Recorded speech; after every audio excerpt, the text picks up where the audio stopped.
Yan po ang kilo po ng daon ng gabi. Yung puro dahon lang po ay 50 lang. Tapos pag may kasamang, ano ba yan kuya, tangkay? 35 po. Ang sinasabi ko palang 70 ay yung gata. Tama po ang nakikita nyo sa video. Laing po ang lulutuin natin.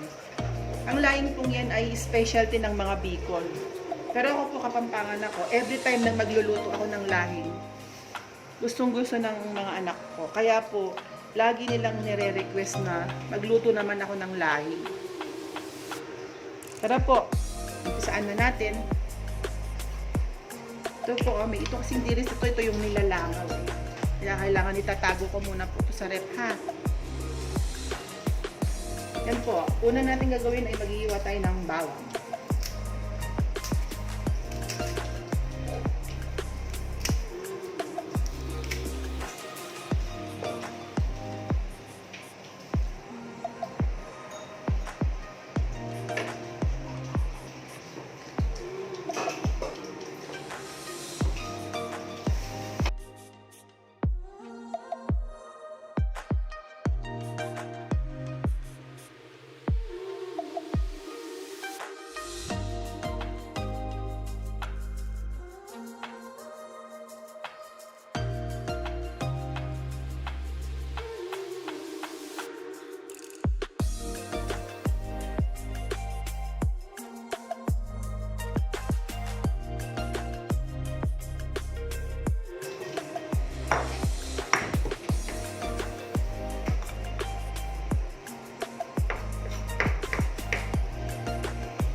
Next naman ang sibuyas.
Sorry po, konti lang.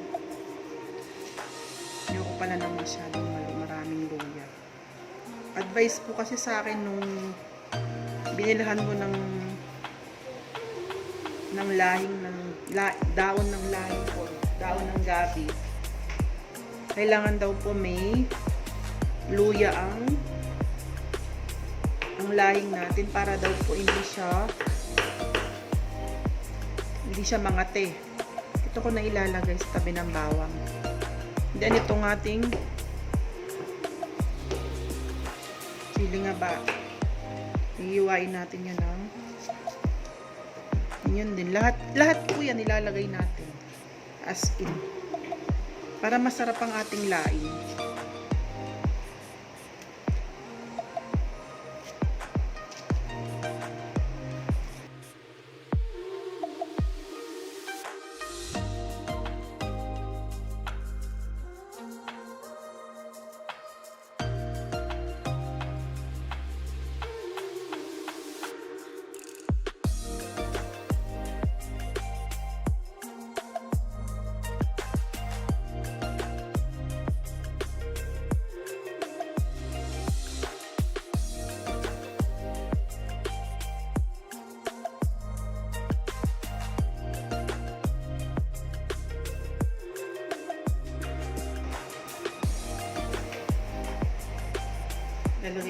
Lalagay po natin sa tubig.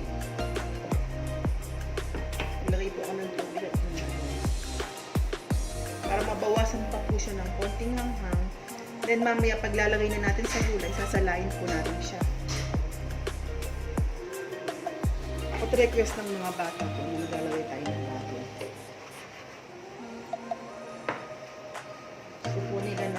Gusto po nila ang laing na may baboy. Kasi po, para ito yung pinakaulam nila. Hindi puro gulay lang ang nakakain nila.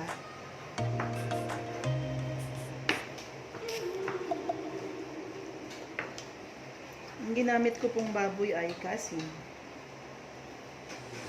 maganda po kasi ang laman ng kasi, hindi nasa pa. Para sa mga pigi, ang liempo po kasi may buto, sayang naman.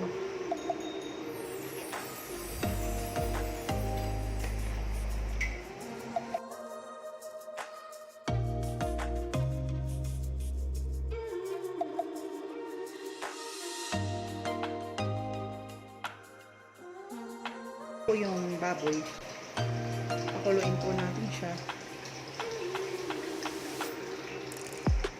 Tapos po, ipa-fried natin bago natin lagay sa laing para masarap siya. Yan po, pinapakaluto ko ang baboy. Hintayin ko lang pong madrain yung tubig niyan. Tapos po, isasangkotsa ko sa mantika. Yan po, pinainit ko na po yung kawali. Maglalagay po tayo ng mantika.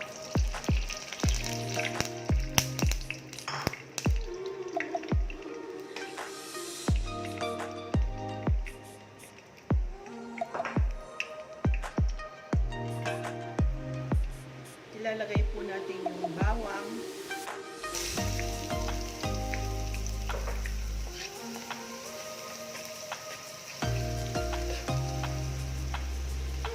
Sunod po ang sibuyas.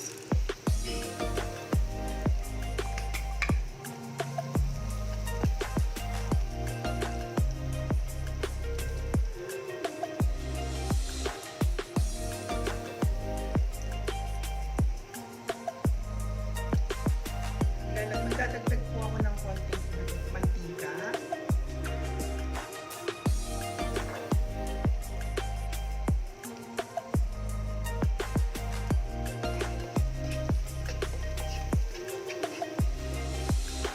Ayan, kasama na po pala ang luya. Ayan na po yung luya, oh. Diyan na yung luya.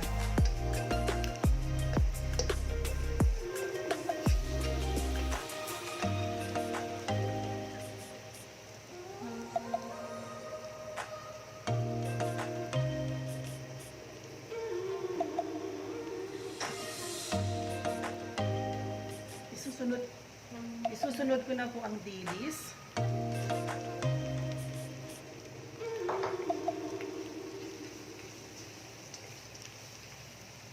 Igisa po natin mabuti para maluto ng ayos ang mga dilis natin.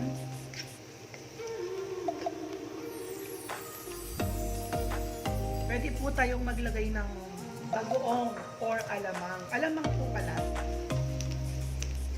Kung wala po tayong alamang, pwede po nating ipalit ang patis. Ito nga po, patis. Dagdagan pa po natin ang konti. Bukang po lang.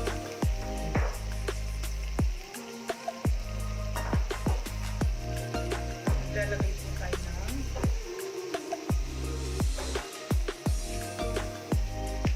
magic sarap. Lalagyan po natin ng magic sarap.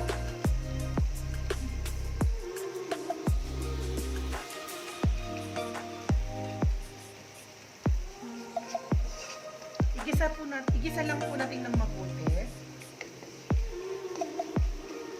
Bago natin lagyan ng gata, igisa po natin mabuti ang ating dilis, ang ating mga nilagay na seasoning.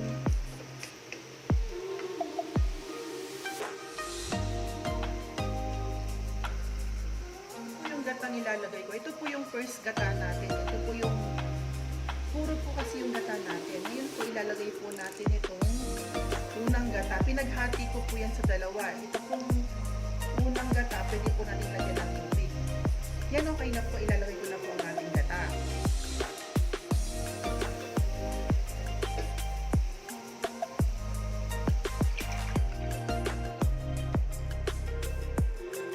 Tapos po maglalagay po ako ng tubig dito sa lalagyan na to.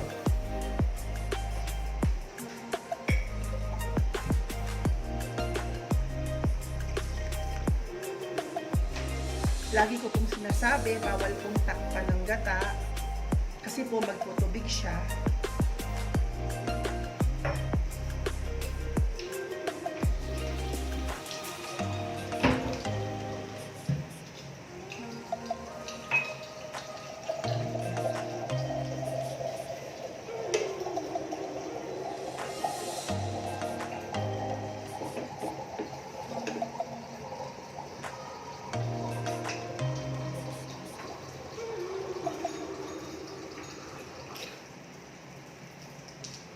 Dadagdagan ko pa po.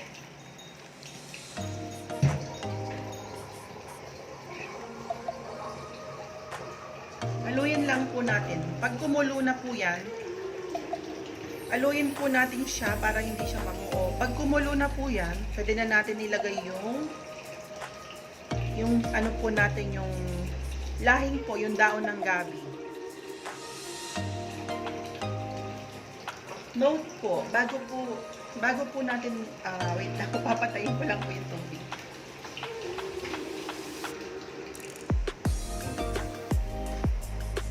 Bago po natin lutuin ang daon ng gabi, kailangan daw po, sabi nung pinagbilhan ko, ugasan mabuti para po hindi makate at lagyan ng luya.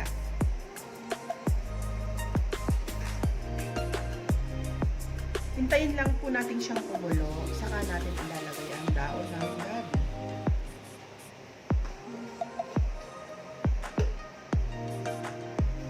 Kumukulo na po siya, pwede ko na pong ilagay ang daon ng gabi.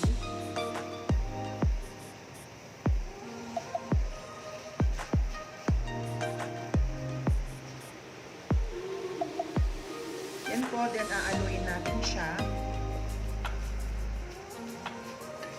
Bago tayo maglagay uli, aaluin muna natin ang daon para po mas sumipsip siya, sumipsip ng gata.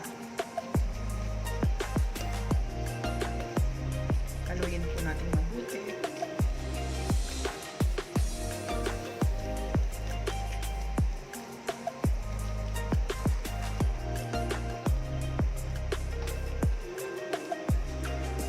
Yan po.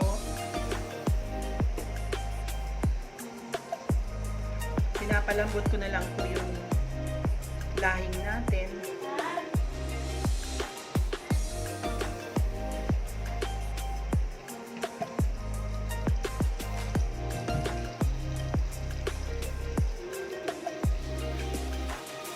Pag malambot na po yung lahing natin, titimplahan na lang natin ng bawang sibuyas. Sorry po.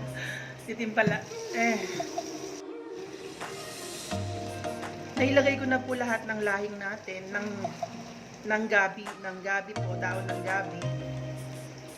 Ayun nga, pinapalambot natin. Pag malambot na, titimplaan na lang natin ng asin, magic sarap, at konting paminta. Tsaka po palalalagay natin yung uling gata natin. Nun pong pinakapampalasa niya. Ilalagay na natin yung uling gata niya.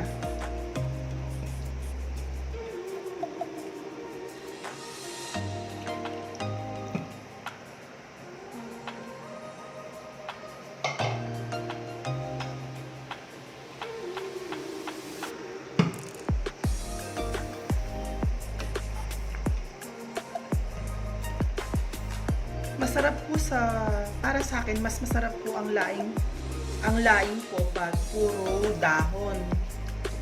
Ayaw po kasi namin nung may tangkay, pero pwede naman po yun.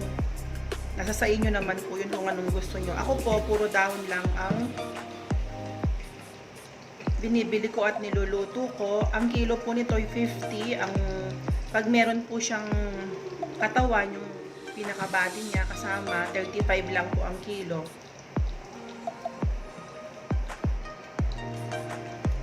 Ito po yung baboy kanina na pinakulo ko. Tinride ko po siya para mas masarap siya.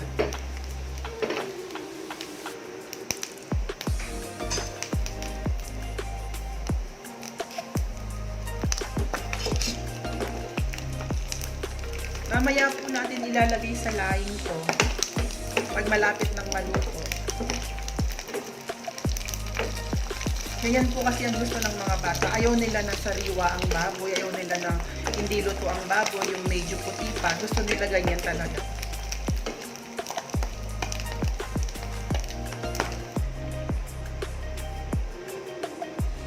Yan po ang laing natin. Titikman ko po siya kung ano pong kulang. Kung ano pong kailangan nating idagdag.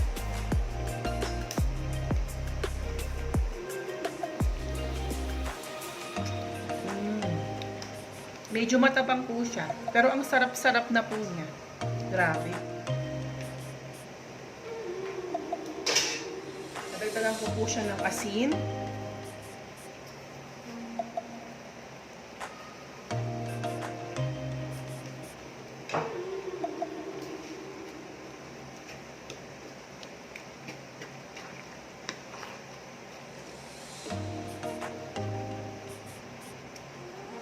Hinaan po natin ang apoy Hindi po kasi maganda sa gata ang sobrang lakas ng apoy. Pag malakas po ang apoy, masusunog po ang gata natin. Kaya kailangan, tsaka malambot na naman po ang laing natin, Okay lang na mahina ang apoy para po dahan-dahan po ang luto at mas masarap siya pag ganun, pag dahan-dahan lang ang luto.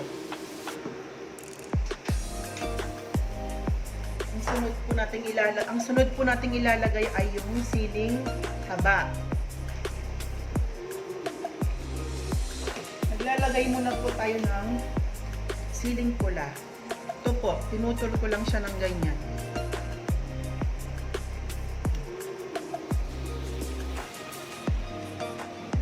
Nung tinikman ko po siya, wala naman po siyang hanghang. Konti lang. Wala po akong nalasahan. Tapos po, ito po yung siling haba natin. Ito po yung lalong pampasarap. Kaya po ang mga bata, willing-willing sila. Pag nagluluto ako ng laing, sarap na sarap po sila.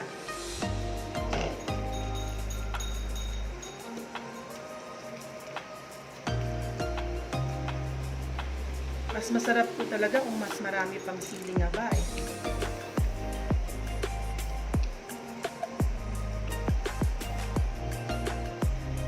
Tama lang po ang linamnam niya, hindi siya sobrang linamnam.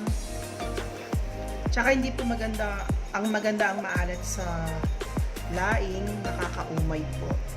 Kailangan po tama lang, yung medyo matabang-tabang ng konti. Okay lang po siya na malinamnam at mahanghang. Pero hindi po siya magandang maalat.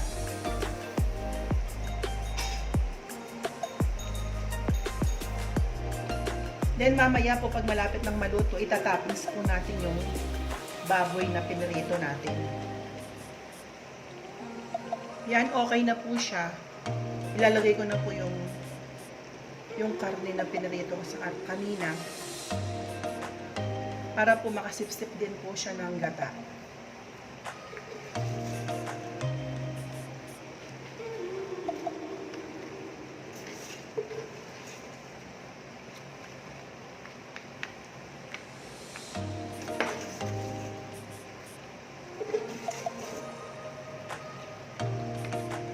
Ang 1 kilong gata po pala ay 3/4 po na daon ng gabi ang nilagay ko. Tamang-tama lang po siya.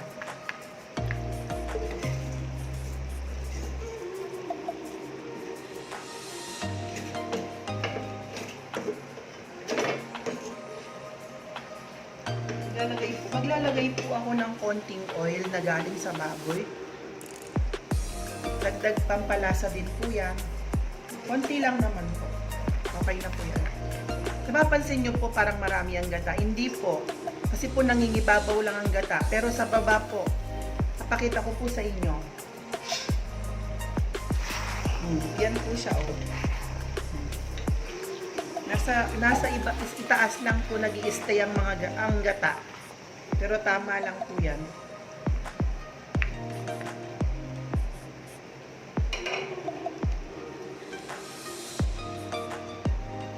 Matagal na pong nire-request ng anak ko to. Kaso lang po wala po akong time talaga. Kasi nga po, yun nga pupunta ako sa tindahan. Tapos uuwi po ako ng 5. Ngayon po kasi, walang online class yung aking second to the youngest. Siya po yung nagtinda ngayon. Ako naman po, nasa bahay ako ngayon, parang pinaka day off ko. Kaya napagluto ko siya ng laing. Titikman po natin uli kung anong lasa niya.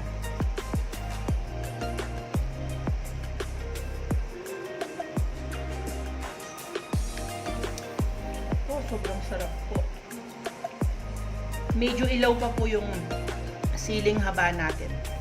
Kailangan medyo lumambot yan ng konti. Yan po, ilaw pa siya. Kasi medyo crunchy pa siya. Pero sobra na pong sarap. Promise po, sobrang sarap.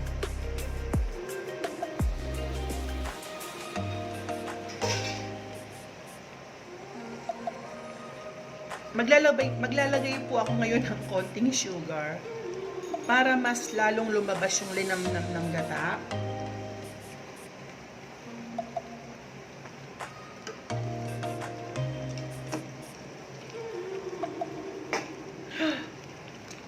Actually, hindi po talaga dapat ito ang ginagamit eh.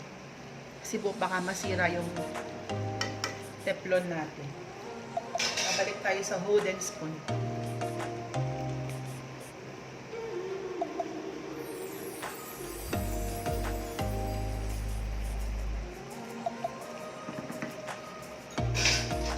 Tikim na lang po natin.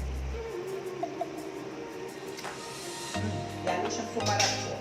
Lalo po siyang sumarap nung nalagyan siya ng sugar. Okay na po to siguro. Luto na yan. Luto na po to. Kasi po hindi po maganda sa gata yung sobra pong hiwa-hiwala. Yung parang as in, parang sobrang lapot na lumot. Parang lumot. Ganon yung dating. Ito po, medyo buo-buo pa yung ano niya, no? Diba? Yan ang gusto ko sa gata, yung ganyan lang. Meron po tayong dalawang klaseng gata. Meron po tayong dalawang klaseng laing pala. May isa pong tuyo at may isang sariwa. Hindi po ako bumibili ng tuyong laing na pinatuyo na. Kasi po, nag-try po ako dati. Ang lasa po ng laing ko, lasang sigarilyo. Yung parang lakampana. Ganun po ang lasa niya. Kaya po, mas gusto ko po ang sariwa. Tsaka actually, hindi po siya mapakla, hindi siya makate. Kaya tama po yung sinabi nung binilhan ko na kailangan pakaanlaw natin yung dahon at saka lalagyan natin siya ng luya. Ingay, pasensya na po, maingay.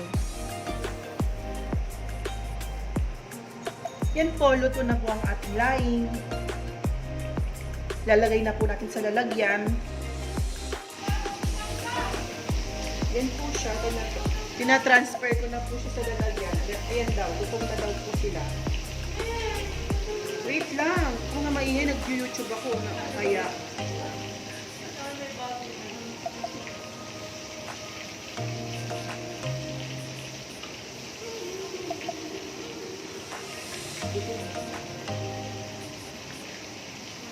lahat tayo gutom na. Hindi pa. Talagang ginugutom ko kayo para pagkain yung masarap ang kain. Ha? Ha?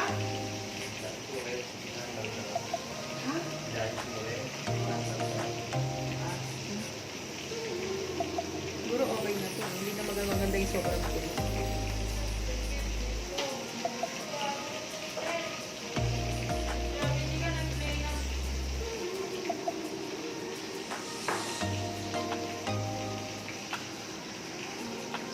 Yan po, Itatoppings po natin yung ating laing. Nalagay po tayo ng sili na yun.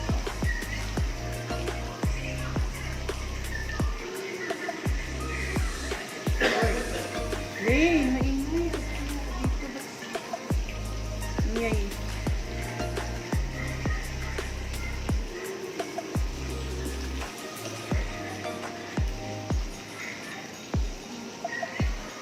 Yan, ang ganda. Sarap na po niya. Yan po siya. Sarap po. Hindi po dry yung laing natin. Oh. Makikita mo naman yung yung kanyang gata. Oh. Meron pa siyang excess na gata sa tabi.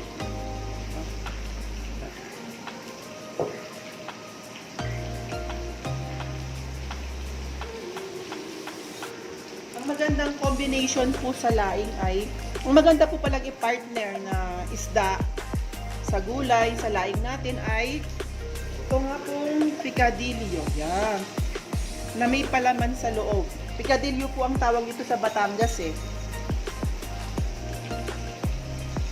Ito siya oh. Ano ba magkakasya? Sabi niyo. Kasya ba? Ayusin po natin ang yan po oh. Ang sarap po ng ating laing at saka picadillo. Good combination po yung dalawang yan. Para sa amin po ha, para sa amin. Yan ang madalawang yan ang magandang partner.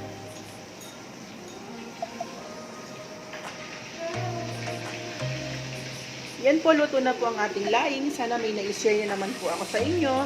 Huwag niyo pong kalimutan mag-like, mag-comment. Ring po yung notification bell, mag-subscribe sa YouTube channel ko. At again pala, uulitin ko, i-ring po yung notification bell para ma-update po kayo sa mga susunod kong video. Sana po nagustuhan niyo yung aking na-share sa inyo ngayon. Goodbye po at God bless you po sa ating lahat. Yan guys, kakain na po tayo. Magkakamay ako. Ito nga po yung aking niluto kaninang parang inihaw. Parang pang inihaw lang. Tanggalin po natin yung sinulid. Kape.